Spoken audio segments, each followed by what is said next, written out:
यो पत्रकार सम्मेलन गरिरहँदा सर्वप्रथम चरम भ्रष्टाचार, व्यथिति, कुशासन, दलीय कमिसन खोर, अन्याय, अत्याचार, शोषण, दमनका विरुद्ध बृहत नागरिक मुक्ति आन्दोलन तथा जनविद्रोहमा सहभागी भइरहनुभएका तमाम जनसमुदाय प्रति हार्दिक धन्यवाद दिन चाहन्छु।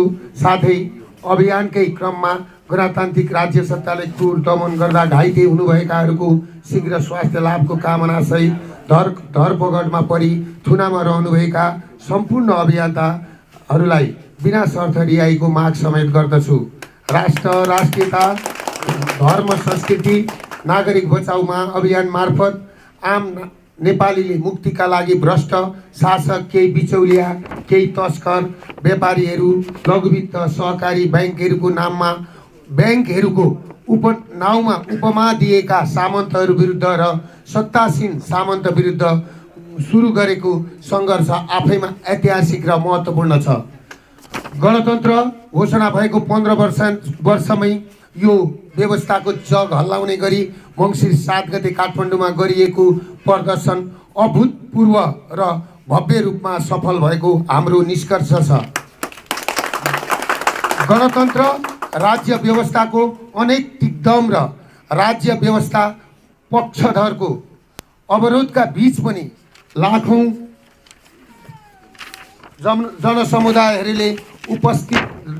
जनसमुदायको उपस्थितिले हाम्रो अभियान ठिक छ भन्ने कुरा पुष्टि भएको छ।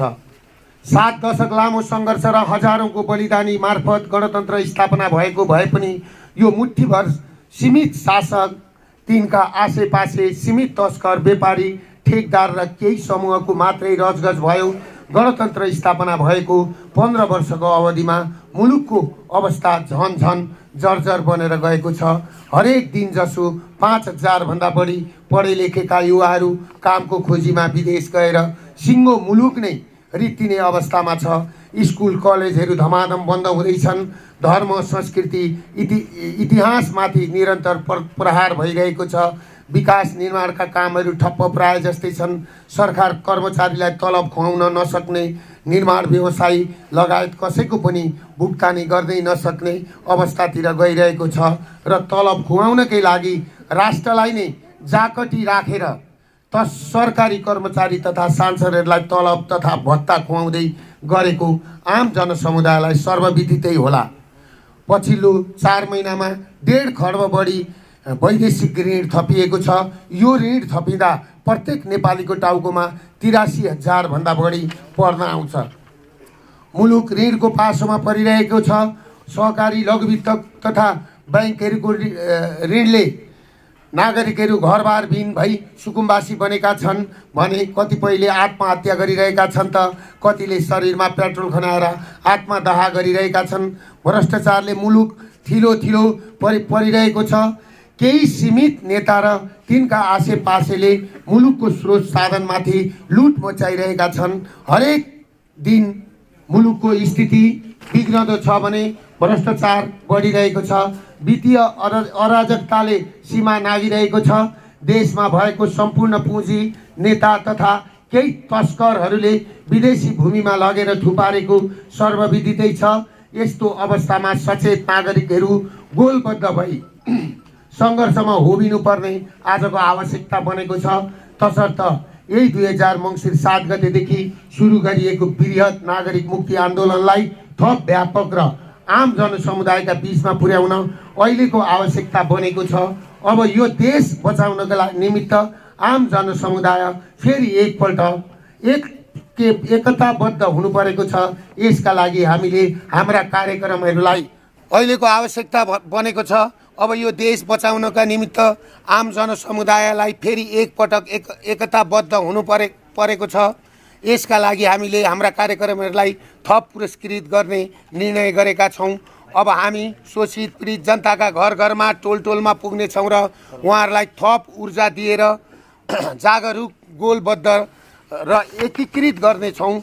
गणतन्त्रमा भइरहेको लुट, ब्याङ्क, सहकारी तथा लघुवित्तले मचाएको आतंक, भ्रष्ट शासक र सत्तासीन सामन्तहरूले गरिरहेको गतिविधिबारे आम जनतालाई थप जागरुक बनाउनेछौँ। वैदिक सनातन धर्म सापेक्ष मुलुक यो देशलाई शान्ति र अछुक्न राख्नलाई राज संस्थाको मुद्दालाई थप स्थापित गराउनेछौँ।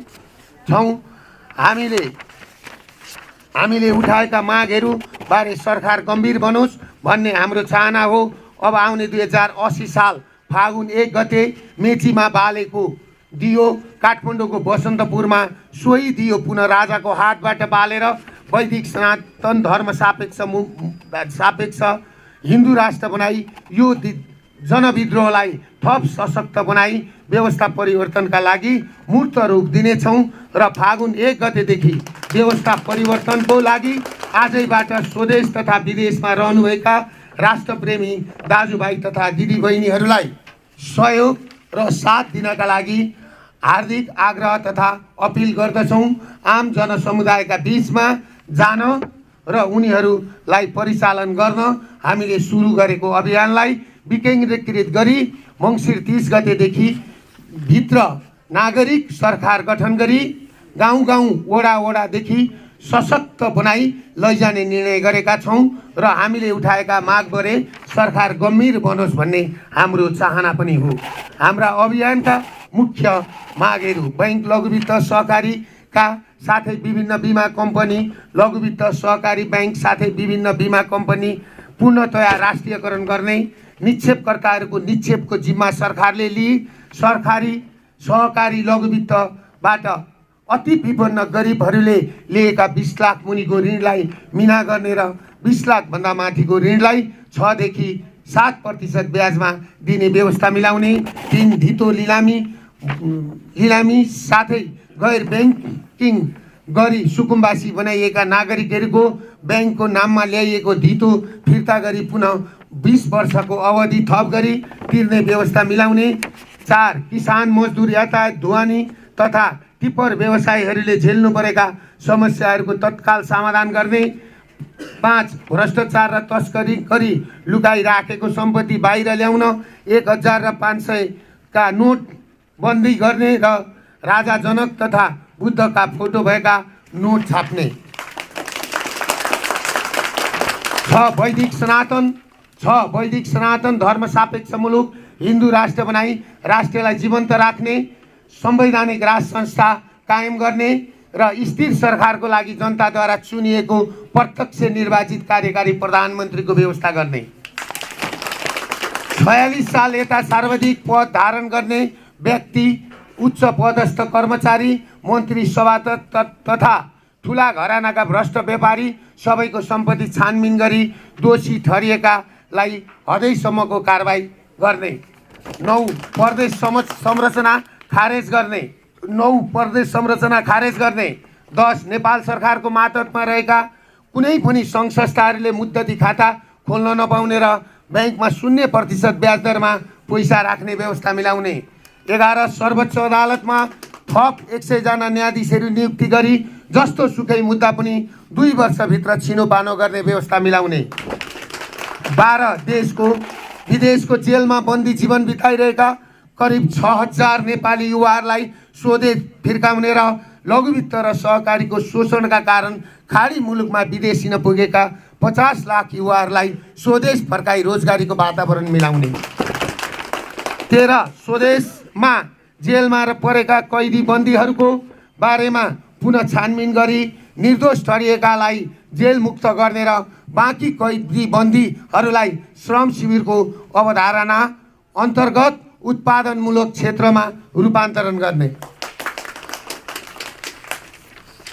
14 कुनै पनि अपराधमा संलग्न व्यक्ति जेल मुक्त हुँदा नैतिक र शैक्षिक रूपमा सबल बनाई समाजको असल नागरिकका रूपमा रूपान्तरणको लागि जेलहरूमा विभिन्न खालका प्राविधिक चरित्र निर्माण तथा अन्य शिक्षा दिने व्यवस्था मिलाउने, 15 2046 साल यता बेचिएका सम्पूर्ण उद्योग धन्दा कल कारखानाहरू फिर्ता गरी सञ्चालन गरिनुका साथै थप उद्योग कल कारखानाहरू खोल्ने, 16 नेपालमै थप विश्वविद्यालयहरू स्थापना गरी कुनै पनि विषयमा गुणस्तरीय शिक्षाको लागि भन्दै विदेशिनु पर्ने अवस्थाको अन्त्य गर्ने, 7 कृषिलाई पहिलो प्राथमिकताको क्षेत्रमा राखी कृषि औद्योगिकीकरणको लागि थप लगानी बढाउने साथै विभिन्न जडीबुटी लगायत गाँजा खेतीलाई वैधानिकता प्रदान गर्ने, स्वदेशमै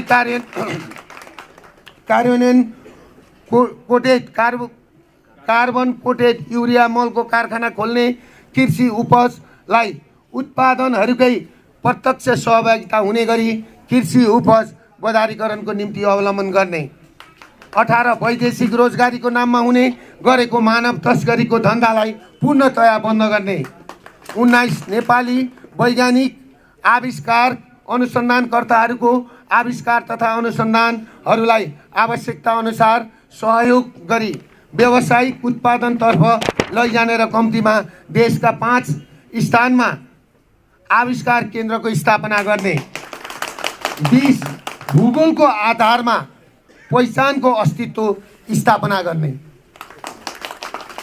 ल यति नै हो हाम्रो आजको माग, आजको हाम्रो एजेन्डा र अब हामीले जाने।